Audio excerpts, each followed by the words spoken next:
You're still watching This Week, and I'm Sumner Sambo, and would like to remind you that on this program, we try to look at solutions and not the problems. Well, the situation in Niger Republic appears to be getting messier as the military junta has now cut ties with Nigeria, Togo, France, and the United States over the deadline issued to the coup plotters to restore democracy in the country. Nigeria and Ecowas have had to quickly review the situation in Niger after an emergency session in Abuja where a one-week deadline was given to the military to restore democracy in the landlocked country. Now, Ecowas had in addition agreed to place tougher sanctions on the government, which includes closing all land borders with Niger, cutting off electricity, banning all flights in and out of the country, as well as stopping goods in transit to Niger, especially from Lagos and eastern seaports in Nigeria, with the borders being shut even as it calls on member states to stand by for possible military action. Also, chiefs of defense staff in Ecowas have met in Abuja to strategize on a possible military action, and the recommendations for boots on the ground have been sent to the Ecowas heads of states and governments for approval. In Nigeria, President Bola Tinubu, who is also the chairman of the Ecowas heads of state and governments, has written the Senate, the country's highest lawmaking body, over the situation in Niger and the resolutions reached by Ecowas to restore democracy in Niger and reinstate the ousted President Mohamed Bazoum. But there have been lots of rejections by several groups putting pressure on the Senate to reject a military invasion and all of that. Well, joining us now to take a look at the situation in our neighboring country, Nigeria Republic, and the options available to Nigeria and Ecowas to resolve the political impasse in that country is the former Deputy Permanent Representative of Nigeria to the United Nations, Ambassador Usman Sarki. Thank you so much, Ambassador, for joining us. Thank you very much. It's a pleasure to be on your program again. Thank you so much. Thank you. Well, you would have been following all the heat that is going on, exchanges between Nigeria, Niger, the US, France, and Togo, and all of that. And of course, the Nigerian military junta has now cut ties with Nigeria. I mean, who would have ever thought of this? Considering our relations, and then of course France, US, Togo. And President Bola Tinubu is considering all the options on the ground, including sending the boots on ground to Niger Republic, but there have been calls. Northern senators are saying no. Arewa Consultative Forum are saying no. Others are calling for caution, including members of the opposition. So what's your overview of it? Thank you very much, Mr. Sumner, for inviting me to this program. The beauty of democracy in Nigeria is the proliferation of ideas and opinions, and to express them freely without any encumbrances or constraints. So it's not surprising that many Nigerians are coming out to speak for or against, mostly, from what I have seen, against military intervention in Niger. But that is not the issue. The issue is not Nigeria. The issue is not ECOWAS. The issue is Niger. And the principal culprits in this matter is the military, a section of the military, the presidential guards, about 700 officers and men, decided in conclave, secretly, to conspire against Niger, against the constitution, and against a duly elected president and his government, to terminate that government and impose their will on the country. That is the issue. We should not lose sight of this issue. Now, in coming back home, President Bola Tinubu, as the chairman of ECOWAS and also president of the Federal Republic of Nigeria, has the duty to take appropriate measures, diplomatically, politically, economically, and as a last resort, also militarily, in order to establish the credibility of the decisions arrived at the meeting of the heads of state and government of ECOWAS. It's not something that he is going to do lightly, without reflection, without consideration, without consultations. But he will do so in the light of options available to him. And these options are not of his own making, but dependent and contingent upon the reaction of the military regime in Niger. So let us not complicate matters by bringing extraneous issues into them. It's a clear case of violation of constitutional order, of law, of established norms, and the perpetration of what in law you can call contra mores mundo, that is, act against the mores of the world or global norm, which is termination of a duly popularly elected government. That is the issue, really, and nothing else. And President Bazoum has been kept in custody. He's been kept, exactly. He has written to yes, the U.S., exactly. Nigeria, and other world the powers. legitimate president. Ask him exactly. for support Yeah. that this military junta should not be allowed to stay. Exactly. But if you see the support that the military junta is also getting from Mali, from Burkina Faso, I mean, you are one of the best minds that we've had in our diplomatic circles. What would you have told President Bola Tinubu if you were to appear before him? Well, I will tell him, first of all, to really broaden his consultations in terms of the issue because of the nature and complexity of the problem. Because this is the first time we're actually facing a situation of this nature. We don't have precedents, much as it relates to Niger, which is really a sister country, to Nigeria. So my advice would be to really look at the diplomatic options, exhaust them thoroughly, and then take actions against the backdrop of the provisions of the Supplementary Protocol on Democracy and Governance of Ecowas and the AU Constitutive Act, particularly Article 4, Section J of the AU Constitutive Act that empowers member states to intervene in the affairs of another country, even militarily, in order to restore order, to restore peace, to restore stability, and to avert what it described in Article 4H, that is, egregious violation of human rights, genocide, war crimes, and other serious violations of human rights.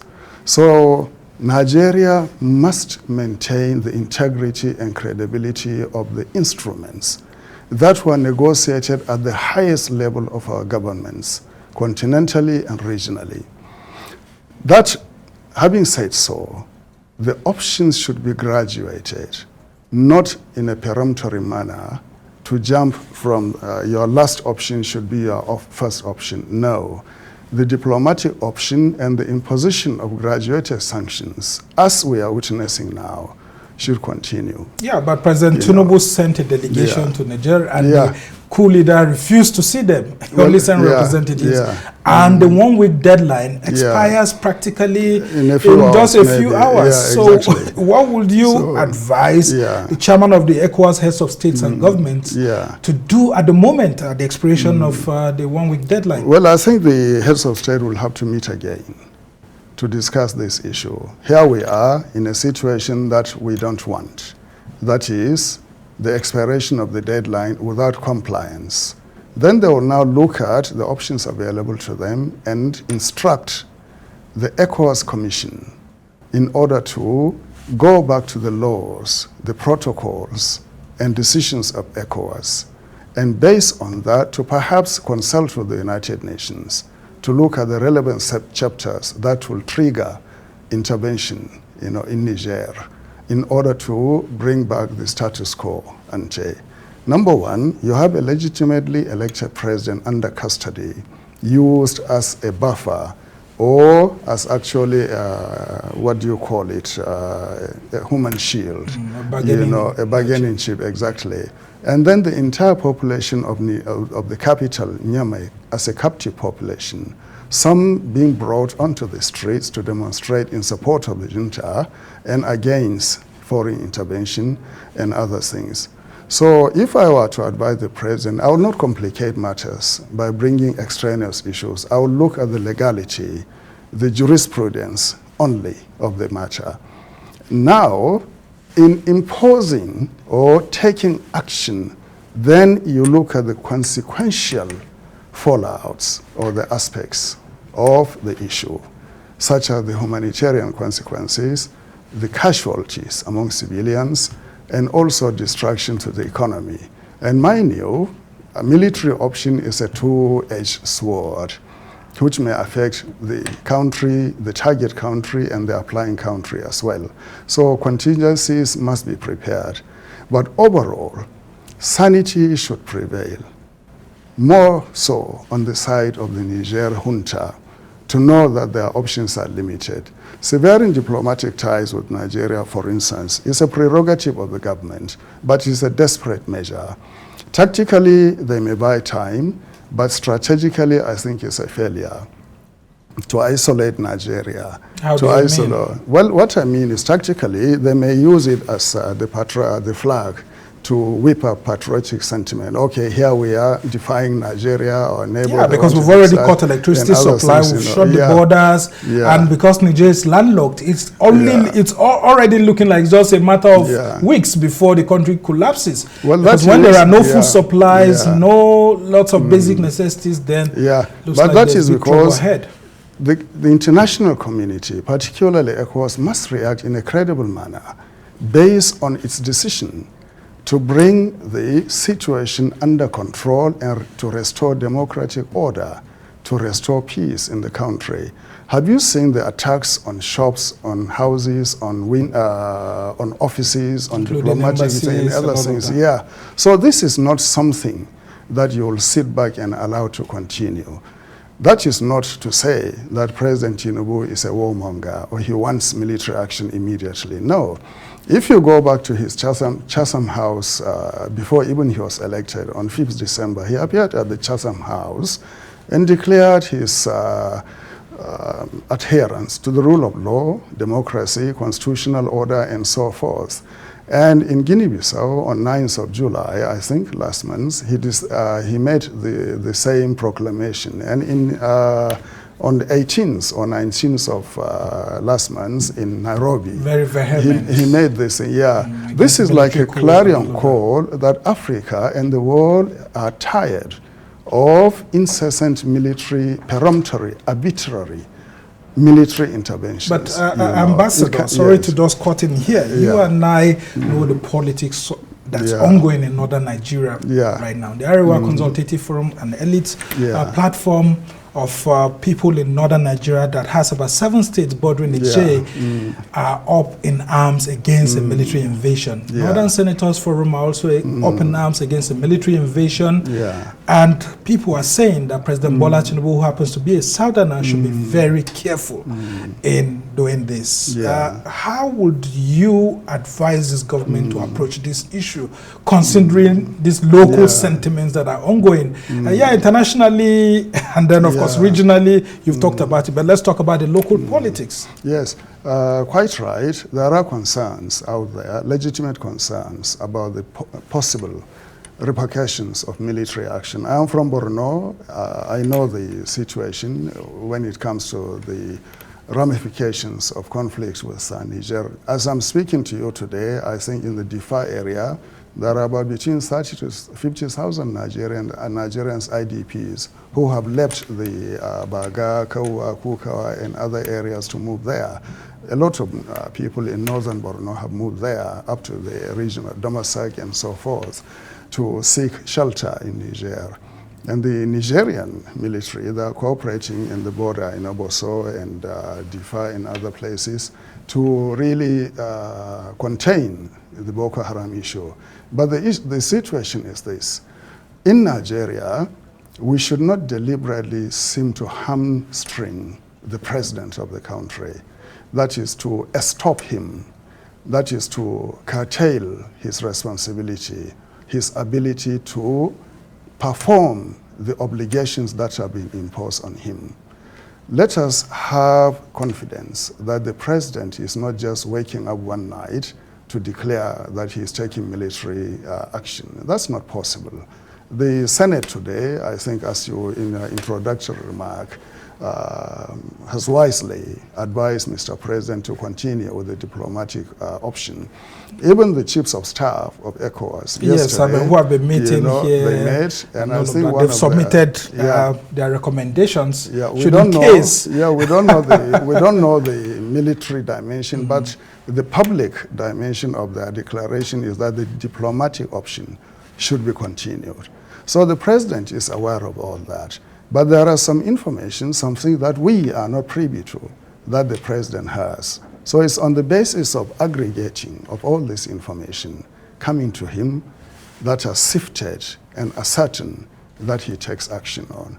But the Council of Ulama, the northern senators, NGOs and others have the right to make intervention, to caution against military action based on the fallouts that they expect, and also based on the fundamental ties, the umbilical cord that is linking Nigeria to Niger. But I will caution against regionalizing this issue. This is a foreign policy issue that Nigerians should unanimously stand behind their president. Yeah, not standing behind our president, we all know that. But of course, the politics that we have on ground is something that we really also have to look into, because retired generals are also speaking. Like, for example, people are saying that President Hamani Diori provided some military support to us when we were having our own internal crisis with Biafra then. I mean, then General Yakubu Gowon had to visit Niger, Niamey, to go and, thank Niger for its intervention. And so we have to look at that. And then, of course, the issues of our sanctioning of Niger Republic right now, cutting electricity off. That if Niger decides to dam the River Niger from their own country, then of course our Shiroro River, Kainji and Jeba will all be useless and all of that. So that from that perspective, Nigeria should never be seen promoting any sort of aggression or war. But do you personally support boots on the ground? No, but Nigeria is not supporting aggression against Niger. Have you read anywhere that whether the foreign ministry establishment or the presidency are saying they are going to take military action against Niger? There are those talks that President Tinubu has informed the Senate that is also a likelihood. It's on the cards that should, in case the Ecowas heads of government, heads of states and government conclude on that, Nigeria will have to, of course, give much to that, because we are cheering that. And that's what I'm asking. On your own, that's an advisory letter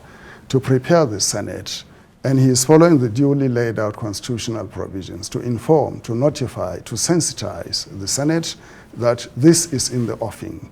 That's why at the beginning of my remarks I said he has dual responsibilities, one as chairman of Ecowas and two as president of this country. And he is taking all the options on board. Personally, as an individual, I would not see our relationship with Niger deteriorating to the point of war between us or our soldiers marching into Niger. Okay, that's comforting. That is, nobody will do that. No Nigerian will really support that. So just before I let you go, sorry, I just have to cut in there because we don't have enough time left. I would want you to spend quite some few minutes to talk to us about the United Nations. You have worked in that august, body, and people are saying that the UN seems to also have been contributing to the problems we have. Strong resolutions are not fully implemented when it comes to Africa, and it looks like they are more tied to Western powers. France, United States here, and so most of their resolutions don't have so much impact. Now, what can the UN as a body do to help resolve all of this tension, working with ECOWAS and the AU? Well, thank you very much. This is a very important issue.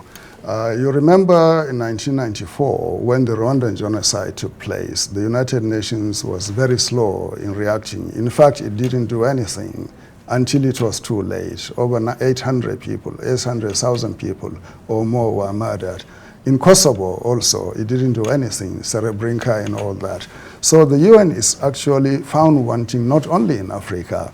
In Myanmar, the Rohingya refugees, nearly 500,000 or so in Darfur, So a lot of things are happening that the UN is constrained because of big power politics. Under these circumstances, the United Nations should actually invoke the appropriate articles, like Chapter 8, that empowers regionalization of the settlement of disputes to support the Economic Commission for West African States under a Security Council resolution, and place member states on readiness to invoke Chapter 7 to militarily intervene if the situation in the country deteriorates to the point where egregious violation of human rights, genocide, war crimes will be committed. Now, if one day, tomorrow we wake up, God forbid, they have murdered the president and his family and his ministers who are now in their hands. Yeah, under detention. Will the United Nations fold its arms? Will Nigeria fold its arms and say, well, shrug our shoulders, it cannot be helped, and let them go? I mean, there should be an account, there should be accountability for those actions. So it is not a straightforward issue. It is an issue that requires dexterous treatment and very dexterous, because we see other countries like Burkina Faso and all of that saying that, look, if you touch Niger, you're touching us and all of that. Well, and then the sentiments against France and all of that. Is this something that the UN should also take a look at? Yes, they should. In fact, the United Nations should go back and trigger the discussions that was left in 1974 on new international economic order.